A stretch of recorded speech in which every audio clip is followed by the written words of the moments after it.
Welcome, I'm Marcin from B.S Audio Tools, and today we're looking at my latest Max for Live device, B.S Spectral Filter. As the name suggests, it's a spectral implementation of a filter. Instead of the usual filter design, the sound here is split into tons of tiny frequency bands, and you can control the volume of each band individually, kind of like you would in a vocoder. While Ableton's vocoder only has 40 bands available, B.S Spectral Filter pushes this up to over 4,000 individual frequency bands. Quick side note, if you're into experimental sound design, hit the subscribe so you don't miss any future devices like this one. Now let's get rid of this vocoder as we don't need it anymore and take a look at the B.S Spectral Filter. The cool thing here is that this gives you a freeform filter designer. You can literally draw in any shape you can imagine. It is completely linear phase, and you can additionally modulate some parameters for movement. Of course, spectral processing does introduce some latency, but the flexibility you get here is massive. To help you visualize what is happening, I'll be using the free Bertom EQ curve analyzer, so you see exactly how the filter is shaping the spectrum. The most important part of the device is the breakpoint editor, where you draw the filter shapes. With click and drag, you can move and create new points. With alt drag over a curve segment, you can change the curvature, and shift clicking on a point will remove it. If you've drawn in a more complex shape, you can also use the clear button up top to reset it to its default state.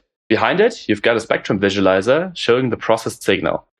Currently, this is showing some noise from the EQ curve analyzer. If you ever find it distracting or want to save a bit of CPU, you can disable it in the settings. Above the breakpoint function, we can also switch between linear and logarithmic mode. You're probably used to the logarithmic mode, as this is the default for most filters and represents audio in a way that's closer to how our ears perceive it. However, since the spectral processing is inherently linear, we can also use the filter shape to draw it over a linear grid, if you prefer that. But for now, let's get back to the logarithmic mode and explore the device further. Next to the clear button, we also have the randomization button. This lets you easily generate completely new filter shapes, which can be super inspiring and often lead to surprising results. I've also set up a quick audio example so you can actually hear it in action. This is how it sounds without the filter. And this is how it sounds with it.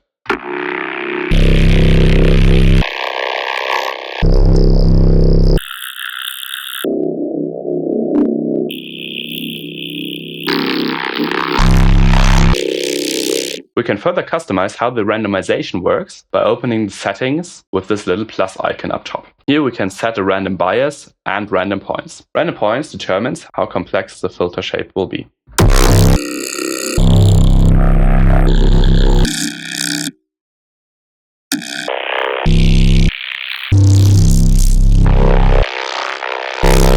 Additionally, we can set a random bias, which pushes the shape towards peaks with positive values or notches with negative values.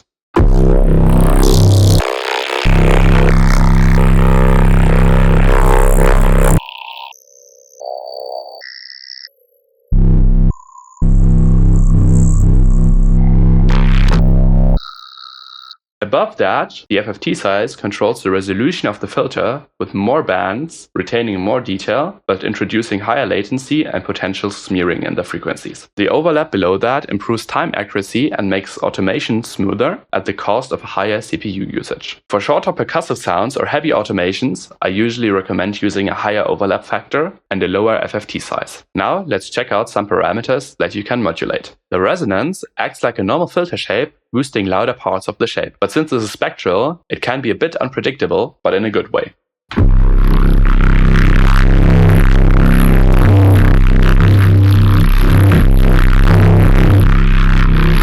The warp parameter changes the scaling of the shape, shifting the relationship between peaks and notches.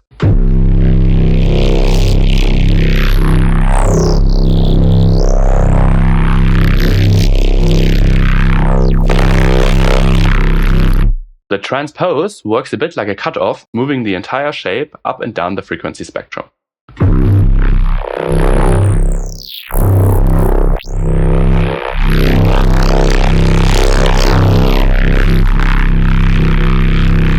The first and last breakpoint determine what happens outside the shape.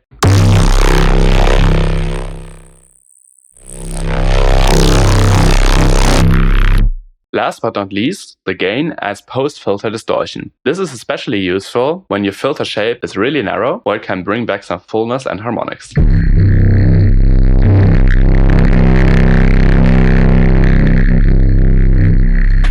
If you've already tried out the B.S Spectral Filter and found some interesting use cases for it, make sure to drop them in the comments, as I'm always really curious to hear what you're up to. Some of my favorite use cases so far include turning noise into tonal pads,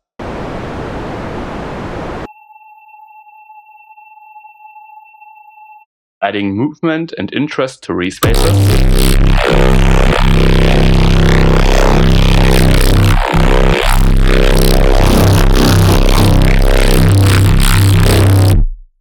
placing it before a heavy distortion for wild textures,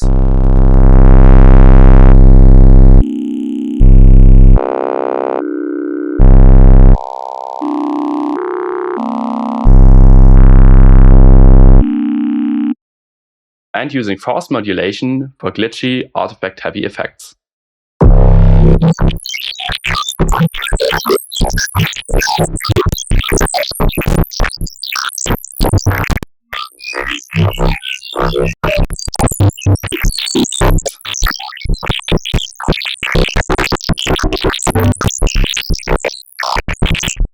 But honestly, this is a playground for experimentation, so I encourage you to try it out for yourself and see where it gets you.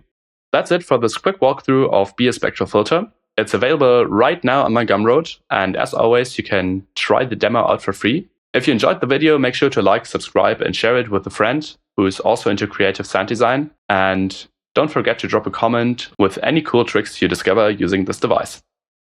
Thanks for watching, and I'll see you in the next one.